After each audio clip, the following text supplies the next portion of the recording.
Somebody call 911. Show me the money! Wrong side! Left side. Left side. They have no idea where we are, who we are, where we're coming from, or who we're throwing to. Because we know when we add up all those inches, that's going to make the difference between winning and losing.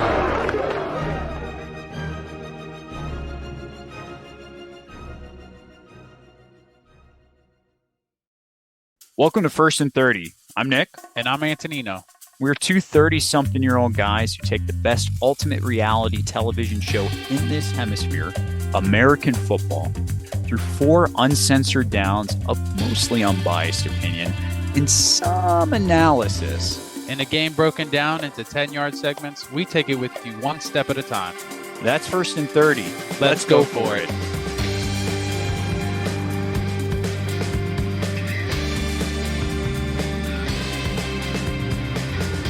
All right. Welcome into the inaugural First and 30 podcast. Antonino, we're doing this thing, man. Man, way overdue. I'm excited. Yeah, no, I'm glad that we're having the opportunity to sit down, talk some sports. I think we should let the listeners know who we are first, why we're doing this podcast, and give them a glimpse of what they can expect moving forward. So before I give my spiel, I'm going to punt this one over to you first. Thank you, Nick. First things first, my name's Antonino. That's Antonio with an extra N at the end. Antonino. I'm 100% Italian. So I like my cured meats, talking loudly, and what you won't see is my excessive use of hands behind the microphone. As for my football credentials, I played and coached football on a high school and college level. I'm a diamond level Yahoo fantasy football manager. And last but most importantly, I'm a Cincinnati Bengals fanatic. This dating back to the infamous Bungles area. You might remember that in the 90s. Yeah. It was pretty bad. What a time to become a Bengals fan too. This was after their 80s runs, but I can confirm with folks that can't see Antonino. He does express a lot of mannerisms through his hands and his face. So not to generalize what you were saying either. But cool. So I'm Nick. I am a diehard Dallas Cowboys fan. And no, I am not from Dallas, Texas. My father grew up basically loving Roger Staubach. And I was a 90s kid. So Antonino, you can probably validate this too. The Cowboys had a dynasty there in the 90s, 92, 93, 95. So I was brainwashed into becoming a Cowboys fan. I am also a fantasy football manager, but not only that, I am a fantasy football commissioner. I have not yet reached that diamond status that you have, though, Antonino. However, I have coached and managed multiple Madden teams to multiple Super Bowls. So I have that under my belt. And I'm also impressive. I know. And I'm also a flag football quarterback, captain, and coach, all of the above. It did not play professionally, though. My career was cut short for being not tall or muscular enough or athletic enough to compete on that stage. So that's a little stretch, but fair enough. I appreciate that, man. But hey, for the listeners, we're going to take you through 4 downs of topics each week pertaining to the NFL's past week matchups. So we're going to kind of give you all our own personal take and twist on all these games.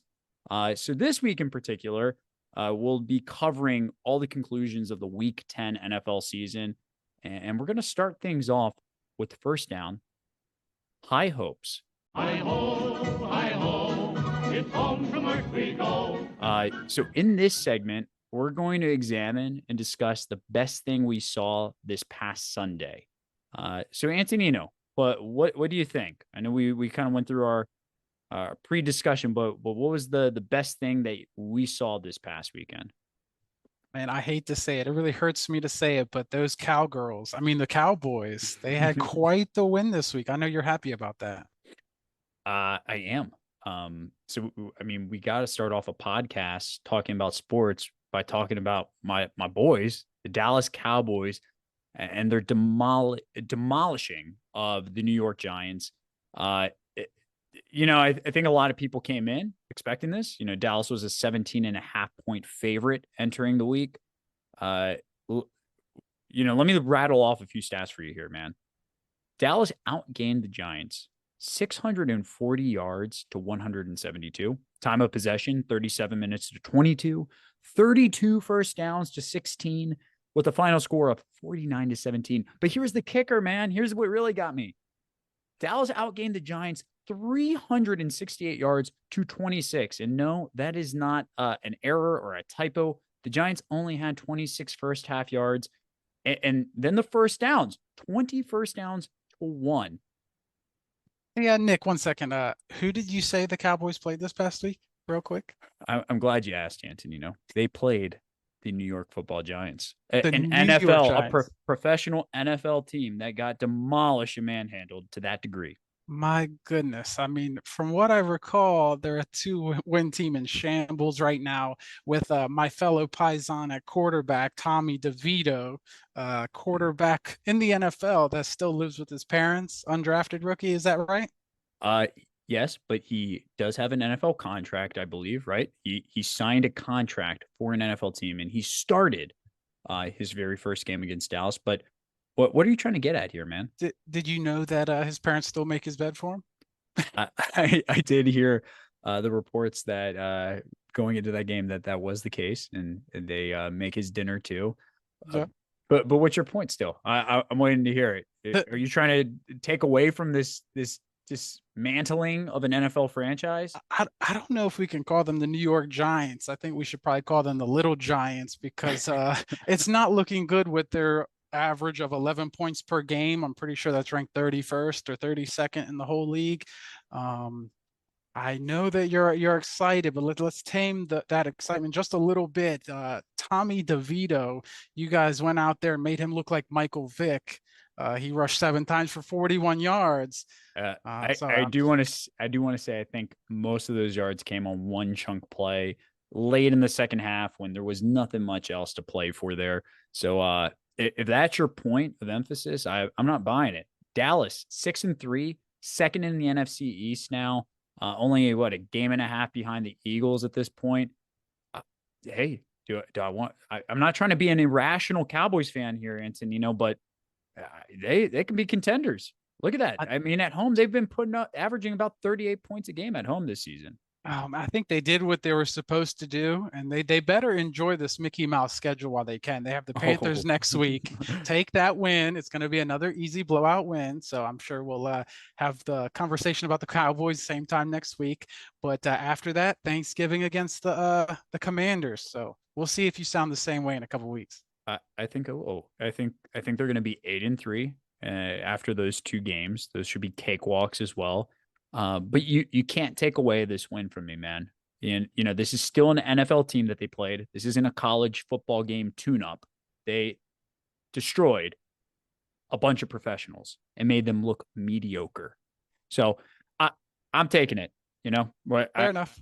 I think I'm settled that argument. I don't think there's anything else you can argue here. Hey, a win is a win. Just tamper those expectations just a bit. That's fine. That's fine. All right. I want to move over to second down now, Antonino. They are who we thought they were. But they are who we thought they were, and we let them off the hook. So in this segment, we're going to focus in on a game or a player that either met or lived up to their expectations. So what did you in particular see this past Sunday where you're kind of left thinking, yeah, they are who we thought they were?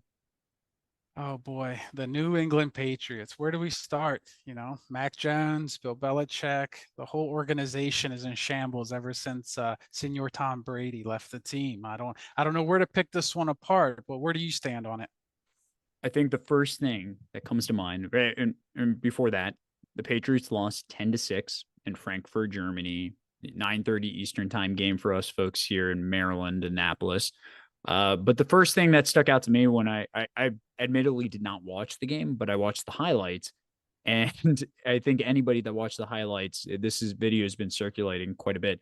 The Mac Jones interception, which led to his subsequent benching. was one of the most horrific, scared passes I have ever seen an NFL quarterback make. Did you see this play, Antonino? I saw the play, and let me be devil's advocate here. Did Gesicki run the wrong route? Was Mac Jones No. expecting something different here? I don't know. Nope. So Mac Jones drops back to pass. There's a little bit of I think a 4-man pass rush. He senses the pressure, but before the pressure even gets to him, he goes ahead and uncorks a little lame duck pass right down the middle of the field. They're stationed at their own 15-yard line. He throws it right around the 3 or 5. Just throws it right up. No oomph under it. Just kind of puts it up for grabs. Defender, easiest pick of his life. Thank you, Mac Jones, for that bonus this season. And you know, that led to Jones riding the bench for the rest of the game and Bailey Zappi getting a few reps in there. And Yep. Those went a lot better, huh? Yeah, those went a lot better. That play too? What was your thought on that pass by well, Zappi at the end of the game? I heard the recording from the huddle, the previous play. They ran a play and he said, yeah, let's do this quick play and then no huddle. Let's fake the spike and throw into triple coverage in the middle of the field. And I don't think that worked out so well. So I think they got to go back to the drawing board. I don't think Mac Jones was completely the problem. It's easy to see it from the outside in, but he went 15 for 20, 170 yards. Nothing to write home about, but it's consistent. He was sacked 5 times in the first half. Poor guy was running out there seeing ghosts. So I don't want to put this all on Mac Jones' shoulders. They didn't miss a field goal. Come on, let's Antonino, you're cutting the guy too much slack. Have you watched any? I mean, you probably haven't, but have you watched any Patriots games this season? Absolutely. I'm glad you brought that up. Actually, let me turn the page here. Hold on. Let me lick my finger real quick. In their schedule, they lost to the Eagles by 5, Super Bowl contender. They lost to the Dolphins by 7, Super Bowl contender. They only lost to the Raiders by 4. They lost to the Commanders by 3, and this week they lost to the Colts by 4. They beat the Bills. They beat the Jets. They're playing in close games year-round, all year. So I hate to put this all on Mac Jones. It's not pretty, don't get me wrong, but he's consistent, and I think he's a serviceable quarterback. That's serviceable. He's getting all the heat right now. Look, everything that you just expressed makes my point and validates my argument. The Patriots could be a contending team if they had a quarterback named anything but Mac Jones on their roster. All these close games, I think if they had Tom Brady or anybody that was serviceable, they would be winning those games. But no, they have Mac Jones, who can't read an NFL defense. Hey, look, not to make things all about the Cowboys, but of course I watched that Cowboy Patriots game that was 30-3 earlier in the season. Mac Jones threw not 1, but 2 passes across the field. That is a cardinal sin for quarterbacks, Antonino. And I know something about quarterback play. Remember in our intros, I am a flag football quarterback. So I know a thing or two about reading some defenses, and I know it's a sin to try to throw the ball across the field to a receiver you think's open. He got away with it once in that game, but of course, the second time he tried that again, pick 6. Let's be honest. Mac Jones isn't going to be the guy that's going to bring you back from a double-digit deficit. He has to have the game close. They have to take the lead. They need to have a balanced attack rushing the ball. So each game's a little different. If he's coming from behind, you're going to see a couple of these errant throws like you've seen in other teams. What comes Josh first, Allen. the chicken or the egg? He was behind the whole time, wasn't he not? I mean, they're behind because of him, right? I wouldn't say solely because of him. If you saw that first drive, Ezekiel Elliott running down the field hard, they made it look easy. They went all the way down the field. They kicked the field goal. I was like, man, they really have something going here. If they just keep pounding the ball, stay consistent, it's going to be a solid game. But that withered away quickly. But they had a chance to win. They missed a field goal. And I don't want to put it all on Mac Jones here because other players had some bad plays, and they're pretty beat up on the defense. They have a couple of injuries. And I guarantee you a lot of people can't even name 3 players on that team.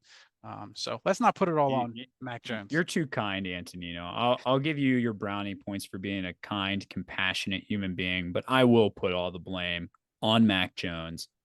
Terrible NFL quarterback. Not saying I could do any better. I'm going to be the Monday morning quarterback and just critique guys for something that I can't do any better. But from what I see, not good. I think that's the reason why the Patriots are 2-8 this season.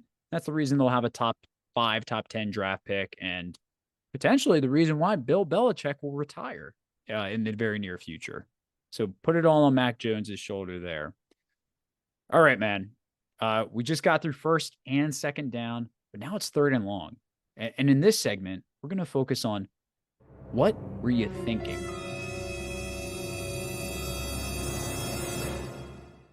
So in this segment, we're going to call out a team, a player, a coach, you name it, for any boneheaded decision that we saw over this past weekend.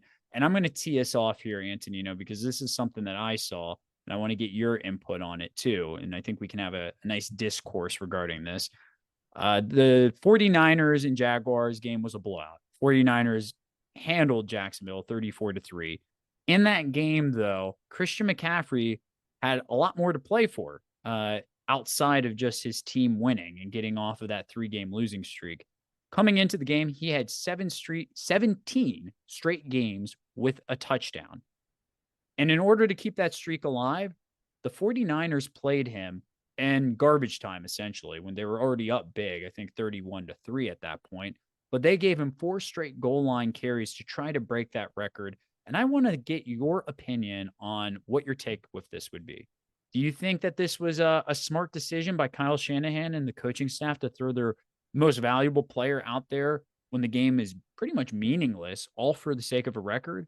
Or is there another twist or take that you can have on it? But I'm just curious. What are your thoughts? I mean, starting this segment, what were you thinking? You would imagine we'd be speaking about Jacksonville. They got their butts whipped. But on the contrary here, Christian McCaffrey gets thrown into this game with a minute left. They're within the 10-yard line. And what do? They risk their most prized asset for stats. They completely forgot the bigger goal of winning a Super Bowl, staying healthy, in order to get him a record, a team record or an NFL record of 18 straight games with a touchdown. Let's be honest here. The coach had to have something riding on this game. I got to dig into my sources here, but I know if you rolled over $100 every single game betting that Christian McCaffrey would get a touchdown, that you would have had $1 million over the last 17 games. So if you just rolled over the 100 and the winnings from that for 17 games, just under $1 million.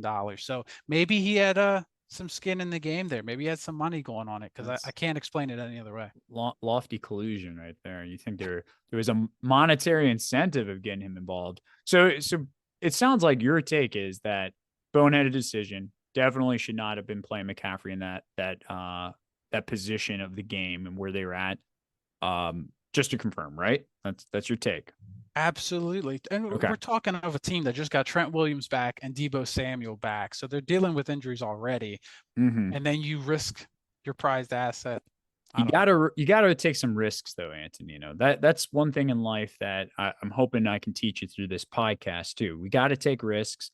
And I think in this circumstance, the 49ers were willing to risk McCaffrey's injury, not only for a personal record that would be very meaningful for him as a player, but as a team. Think of the camaraderie, the excitement. All of these guys play a part in that. It's not just CMC going out there doing all this single-handedly. His offensive line plays a part. His quarterback, his receivers, everybody on that offense wants to celebrate that moment of him breaking that record, because it's the team that's also breaking that record. So I think you're willing to risk the very slight chance that McCaffrey gets banged up on a goal line run. Most of the times, a lot of these big lower leg injuries, a lot of these bigger injuries are going to happen in open field anyway. So if he's just pounding it right through there, just hoping that he can find his way in the end zone, yeah, you're willing to do that as a coach to kind of lift the spirits. Your team had lost 3 games in a row. You're crushing Jacksonville. You're feeling good about that. Why not add insult to injury on these Jaguars and go ahead and put McCaffrey out there, get that record? You're going to feel really great after that. Not to say that they weren't feeling great, but it's kind of adding a little bit of that whipped cream on top of that ice cream. You know what I'm saying? Yeah, absolutely. In most cases, I would say go for it, but with the score being out of hand. But to make matters worse, because the score was out of hand, they pulled their starting lineman, they pulled the starting quarterback. So that means the blockers you have for Christian McCaffrey are backups. So that could lead to a blown assignment, a blown block. That could then lead to the injury. So you're just risking. It's a risk. Hey, but think how those backup offensive linemen must have felt if they were able to help McCaffrey secure that record. They would be a part of that. They were a part of that play. They would have been helping him get that record. So I get it. I get where you're coming from. You know, he is their best player, an MVP caliber player, not only for the team, but the NFL. However, I think for camaraderie, to just boost the team's morale, you go ahead and you are willing to make that risk in order to kind of for the betterment of the team in that situation. What would your reaction be if he were to get hurt and you were the head coach the next day coming into the building there, at Levi Stadium? Imagine the looks you'll get. Yeah, I think for this segment with What Were You Thinking, we would have a completely different take and be really be putting it to Kyle Shanahan if that were the case. Yeah, he would definitely have a clown outfit on the next day coming in the building. I think you're right, man. I think you're right. But hey, I get where you're coming from. I'm just personally, you know, if I was a part of that team, I'd be wanting to celebrate that. I'd be, you know, when I was coaching my Madden teams to Super Bowls, I was always going for the record, no matter how high the score was. Don't act like you weren't either when you were growing up playing those games. Come on. I mean, what are the risks he actually gets injured? I think it's all good. But all right, cool. So 3rd and long's over with. We've now approached 4th and forever, Antonino. I think it's time that we call up Hail Mary. Dropping back in the pocket, looking. There's the Hail Mary, headed for the end zone, and it is caught for a touchdown! Caught for a touchdown! So for this segment, we're gonna kind of take a deeper look at some of these players, coaches, teams that shined in some of the toughest moments this past weekend. Again, Week 10. Maybe we highlight the biggest comeback or perhaps the biggest upset, maybe an underdog moment. So what stuck out to you? And, you know, this is our inaugural podcast episode, and we've talked about the Cowboys twice. I think it would be a shame if we didn't bring up your Bengals at least once. This one hurts. This one hurts. I'm going to bring them up, but not in the light I was hoping for the first time on the show here. But CJ Stroud with the Texans, man, he went into Paycor Stadium, the jungle, with a team that's won 13 of their last 17 games in Paycor Stadium. The Cincinnati Bengals and their home field advantage is something to take serious. They've won 13 of the last 17. The 4 games they lost prior was by 3 points each. And then what happened on Sunday? Houston went in there and won by 3 points. And they dealt with some adversity. They really did. And CJ Stroud overcame. They had a lead. They were on cruise control. He throws a pick, almost a pick 6. And then he was able to go through, control the chaos, and have that game-winning drive. And it stings. It's still too soon for me. It still stings. So I'm going to pass it to you because I'm about to throw up here. I got to grab a paper bag. This is bad. Well, for everyone listening, I texted Antonino during the game because there was some play that happened with some fantasy football implications. I think Burrow threw a pick or no, it was the Bengals got a pick of Stroud, and it helped me out in some way. And I got no response from Antonino. That's how dialed in he gets with these Bengals, where he's superstitious to the point where he's not looking at his phone. He's wearing the same outfit he's been wearing since the beginning of the season. All that jazz. Now, my take with CJ Stroud. Don't know if this is a hot take. Probably not yet. I think people are starting to put this out here in the ether. CJ Stroud for MVP. How does that sound? A rookie quarterback winning MVP? And before you respond, Antonino, and call this blasphemy just because he beat your Bengals, I'm going to support my argument with a few stats, some of which blew my mind when I was looking this up.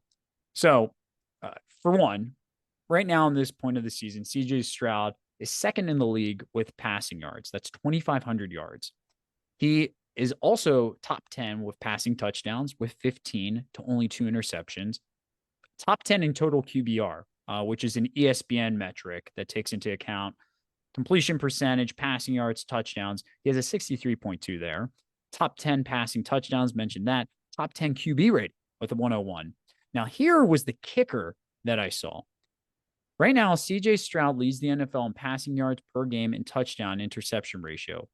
The only other quarterbacks to do this in the first 10 weeks of a season, can you guess the names? Oh, man, shoot. It's got to be, what, Tua? Is Tua on there? No, not Tua. Who else led the league in the TD interception ratio? Last guy to do it was in 2019. To lead the league with passing yards per game and their touchdown to interception ratio by Aaron week Rodgers. 10. Aaron Rodgers. Nope. 2019. Come on, man. You're overthinking it now. 2019. One of the best in the game. Tom Brady. All right. Brady was in 2015, so you got one there.